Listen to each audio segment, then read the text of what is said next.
Indeed, I'm blown away, Chris Long. I'm blown away by that. So let's open the floor. Questions, comments. We'll take one at a time. Wonderful presentations. I have a couple of quick questions for Drew Brown. You know, I was a Division I athlete, obviously not football, basketball. But I never had.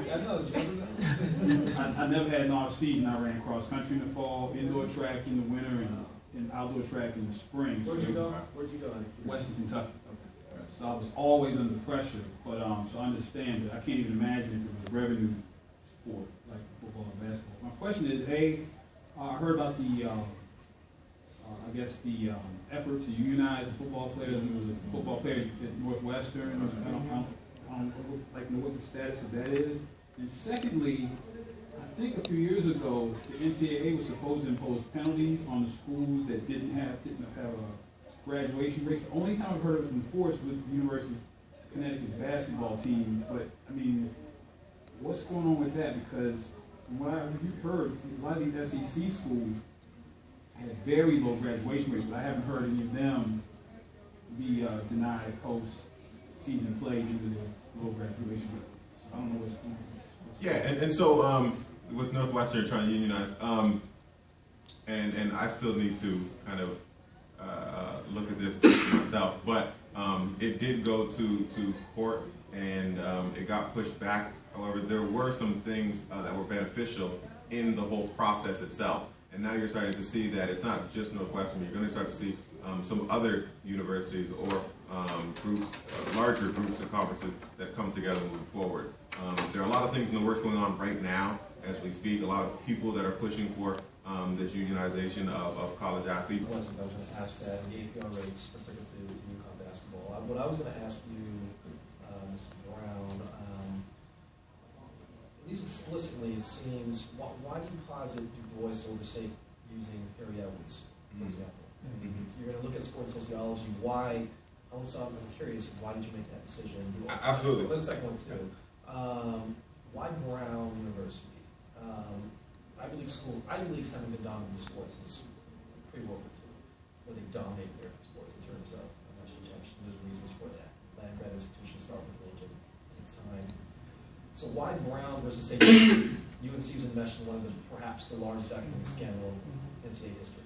So why that decision? I wonder if you can talk about that. Yeah, so the whole thing is this extremely exploited proletariat, and to identify why these athletes, student athletes are proletariats, I had to show how they're workers and not students, or how their work for the school would classify them as proletariats rather than athletes. And to do that for the broader argument that they're extremely exploited proletariats, to do that I pulled on an article by Amy and Robert Mocombe from Michigan University.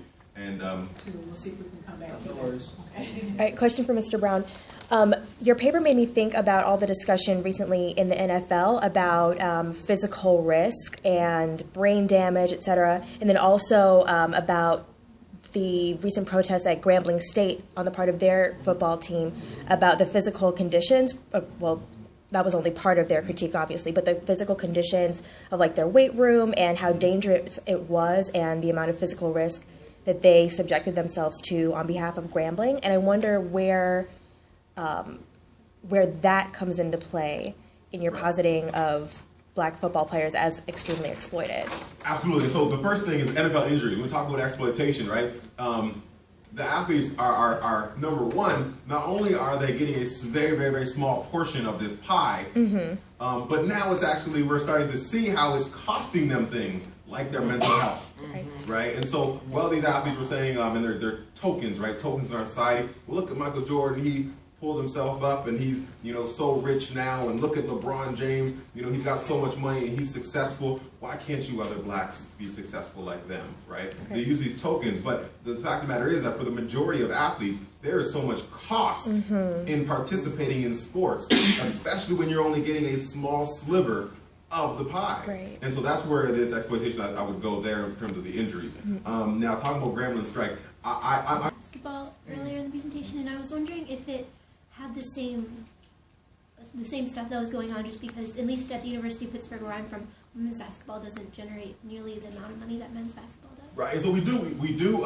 I do add in women's basketball when we talk about like UConn, right? The #1 team in the country right now, I believe, still. But it's not women's basketball in itself that makes that I would claim them as extremely exploited proletariats. It's, are they revenue generating, right? If they're a revenue generating sport, then yes, those black women in basketball would be extremely exploited proletariats given the boys' development. I was just hoping this answer would be a little bit longer. And this is for Mr. Brown. Okay. The one thing I wanted to say, and I felt like I got to get this out, is when you were talking about the hip hop and gangster. I want to say this 1,000 times. First of all, I run a hip hop label the last 20 years. I was involved in hip hop. Gangster rap had nothing to do with African Americans. 4 European American record executives got together in a meeting in 1992 and made a decision to promote products and what we today call gangster rap. So it's important to understand that when we say hip hop, and I go bananas every time we do it, gangster rap is a conspiracy. It's a very carefully constructed conspiracy, and if you study hip hop, you'll understand. What you had was you had African American labels with African American artists, African American distribution, and the corporate structure, the corporate record structure wasn't getting any of that money. They thought it would die out. When they realized that there was an economic incentive, just like slavery and everything else, they moved in. The prison culture, what happened in professional sports, it all came during the 80s, during the drug culture. These things are all tied together. If you read the book Hip Hop America, there's a great synthesis of all this. But what I always want to say is, a lot of what gets presented to the African diaspora outside of the United States as African American culture is not.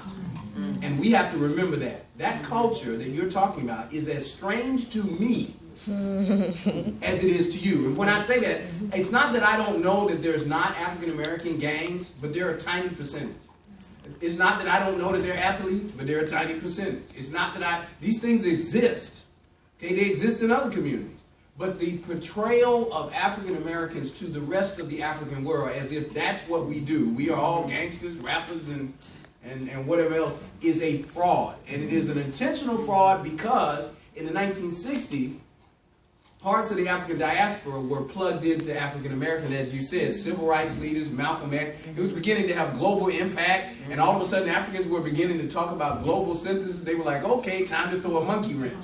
So since you're listening to African Americans, we're going to pick certain kind of nihilistic aspects that exist in the culture. We're going to promote those, and the effect of the influence remained the same, but the direction of the cultural contribution was different. Great point, bro. I wanted to just ask you a question. What's going on with the Ed O'Bannon situation? I know they all were suing the NCAA to get a portion of the use of their likeness and images, etc. So, right. Have you looked into that? Right, I have, but I'm going to defer on this. I haven't done enough research to comment on it. I've done certain things and heard things, of course, but in terms of the legal battle itself, I really want to know my facts. Okay. It's in the pipeline, so there's been no EA sports game. I'm a diehard Kentucky basketball. I'm a diehard Kentucky basketball. We lost by 50 points today, whatever.